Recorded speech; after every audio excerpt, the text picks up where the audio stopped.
Kai.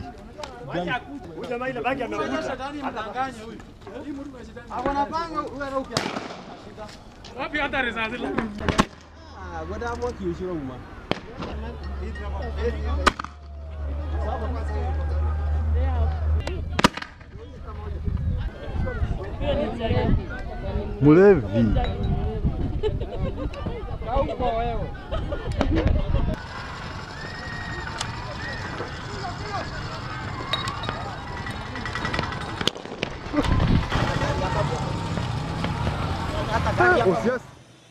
There is no way we can have a young person being taken all the way from Homa Bay to be brought to Nairobi and killed in a police station in the name of investigation.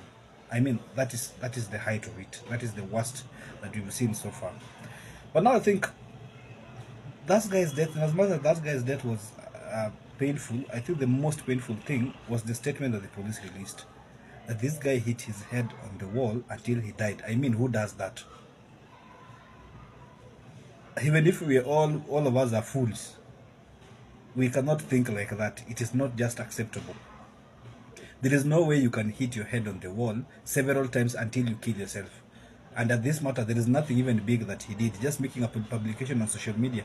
They have even refused to tell us who was the complainant. I mean, who ordered for this guy to be arrested. They have not even been able to tell us that. But now, my main concern is, I think we have so many failed things within the government. I mean, we've had issues with the SHA, we've had issues with the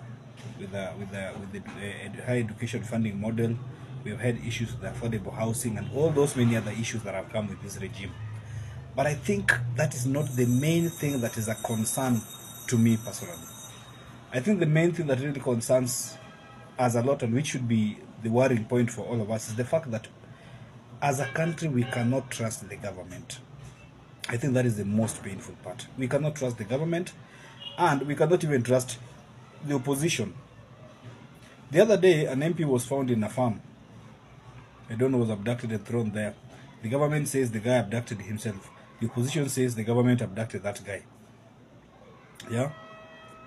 During the Gen Z's Mandamano, people used to be abducted, and the government tell us that it is themselves, those people are abducting themselves, that it is not them who are doing that job.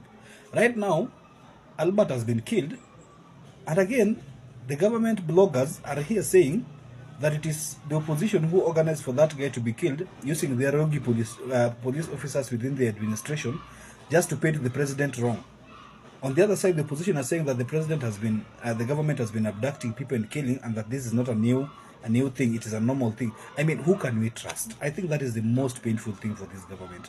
You don't know who to trust, and nobody even cares. Like, we just keep on having such things going on. And I really feel it is so wrong for people to politicize this. This is somebody's life. That guy said he doesn't even have another son, he doesn't have another daughter. This was his only son. The guy that he struggled with for 20 years to study and graduated, and now is a teacher. And then at the moment the guy starts to start having life, then he's just taken and killed like that. Ah, no, this is so sad. Really, really sad. We need to do something about this. It's not just right at all, at all, at all.